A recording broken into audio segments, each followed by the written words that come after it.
Uche Nwafọ. He's making a good name for himself and, you know, getting closer to securing a permanent place in the Super Eagles of Nigeria team. We wish them luck. Tell Salam as this general, and it's good to have you on the program. Yeah, great to be here, Austin. And I must say I've missed doing this with you. Yeah, awesome. Yeah, it's good to have you back. Yeah. You've been away, and we understand why. Good to have you back once again. The Nigerian game yesterday, I think it was a very good game, really. I thought the players had a decent performance. But then it's very hard to actually come to conclusions or analyze this kind of games, especially when the team was very experimental. The team that was put out yesterday by Stephen Keshi. That's it for Coach Stephen Keshi. Remember, he's getting ready for the 2014 FIFA World Cup. He needs to put out a 23-man list for Scotland. No World Cup, but they were looking forward to breaking records. So all the talks about match fixing and the rest were just distractions. Yeah, absolutely. That's what it turned out to be eventually, because apparently it's been investigated. Nothing has come out of it at all. Going back to Scotland, our Scotland team we saw yesterday, I think they've been playing well for a while now, ever since the new coach took charge, and that's got them striking right there. I think yesterday was their 6th game in a row now where they haven't lost. So it shows the kind of opposition we played against them yesterday. But in all, really, I don't think any player has really made or mad his chances of going to the World Cup from yesterday's game. Strachan's team was bidding to become the first Scotland side since 1951 to win 4 successive away matches. But the one first goal stopped them from happening. And that's the guy I'll talk about, Uche Nwafọ. That guy, no, we need to talk about I think he's got some quality. He's got to go to he has to go to the World Cup.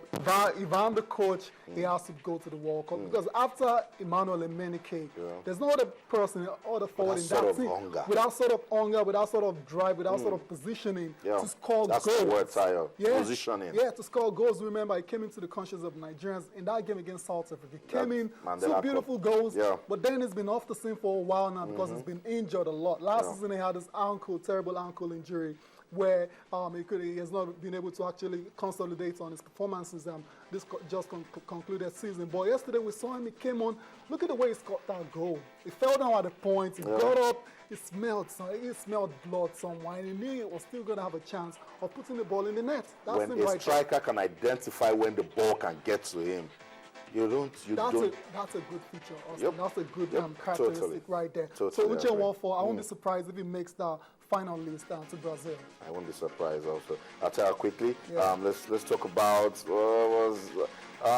Malcolm Blazers. Yeah, sad one really. Yeah, the news just broke yesterday.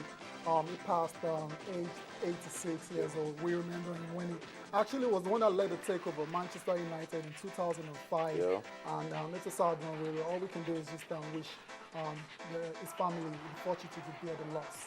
That's it. And then the season is on break right now, but in the English Premier League, players are already moving, coaches are staying, and then it's a good one that Sunderland are keeping us quiet. Absolutely good one. Sunderland fans, they're very excited right now. They're ecstatic right now because he performed the mini miracle last year to keep Sunderland. That's a mega miracle. I changed my words there. Yeah, so good one for Gustavo Poyet. He's going to be there until 2016. That's it. And then Arsenal letting go of Fabianski. Yeah, but it's more like Fabianski letting go of Arsenal, really, because he's tired of playing second fiddle. He is the cup goalkeeper, but apparently that's not good enough for him. He wants to be playing regular football in the league. So he's off to Swansea, where it will be a straight-up battle between him and Michel Vorm. And in the French Open, Tayo, what an upset. Let's just call it an upset Open this season. Second round with Serena Williams of Venus, not Wawrinka. Yeah, how about Lina? What's going on? Yeah, that's what we've seen this time around. It's not been funny at all. Yesterday when she lost out in the second round, that was just a few hours after Venus got knocked out as well. It wasn't really a surprise about Venus. She's been on a downward trend for a while now. But Serena, come on, second round. She's still a great champion, though. She will bounce back from this game. No Lina, no Serena, no Venus, just the second round of the French Open. That's the women's category for you. It's so unpredictable. Anything can happen. Let's see the next person that'll come out now and hopefully push. Quickly, before we run out of time, to the NBA, and then it's getting intense. Absolutely. The Indiana Pacers, they're saying no. No, they don't want to go anywhere. Yesterday was supposed to be either you win or you go home. But yesterday they managed to stave off elimination by beating Miami Heat 93-90. It was awesome.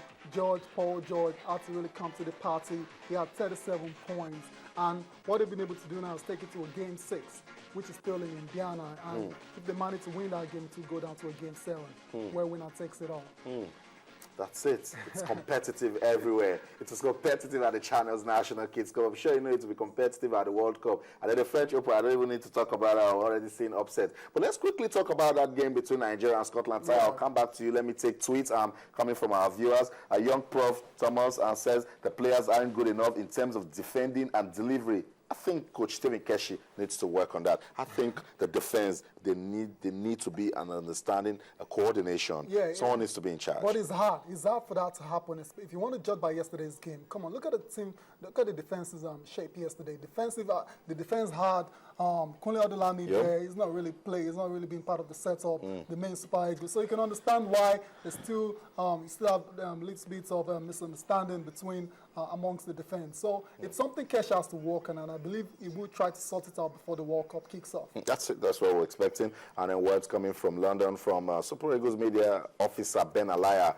Odolami is fine, just a knock. He will be okay. Okay, more comments. Bisiri Yusuf on Twitter says, good outing from the boys, but a little more work needs to be done in the defense and midfield area. We believe, we know that's the problem, defense and midfield, and that's the heart of football. Definitely, Okoli Charles says, I think the lads that executed this game have given Keshi something to think about. There's room for improvement. Yeah, in terms of something to think about, really, like, I don't get it. Like, is he trying to say the players there that have not been part of the setup that can actually make the team, or, which I believe Stephen Keshi has a 23-man now. And when we talked about it, we said lessons. Yeah, lessons. Really. That they can learn from it. Yeah, definitely. But as far as I'm concerned, I think Keshi knows what's going to Brazil already. Yeah. So this game cannot do anything. No, I don't think he's made or marred anybody's chances. Let's see who is not agreeing with Ty right now. Mr. Kene Igahi on Twitter says, fair play, but they need to improve before the World Cup proper. Because if they play like this against Bosnia and Argentina, that's a very funny tweet. I like that. Austin, that's a funny tweet because you mentioned Argentina and Bosnia. Iran. It's a forgotten conclusion. Because no one is talking about Bosnia. That's what he's trying to say. Basically saying those 2 games will be the toughest and forget about Iran. But believe me, Iran, all those 3 games will be very crucial. Iran are very decent players and they have a very good coach as well in Carlos Queiroz. So don't write off Iran just yet. I totally agree with you, Tayo. It's the World Cup, so no team is pushover. But Coach Stephen Keshi says he's ready and he has no fear for any team at the World Cup. So that's it. That's where the final whistle goes off on this edition of Sports This Morning on Channels Television. What a week it has been for us at Channels Television. We discover talents, we are catching them young, and then we brought the champions for you to see. On behalf of the ever-dedicated sports team at Channels Television Sports Center in Lagos, Nigeria, my name is Austin Okunakman.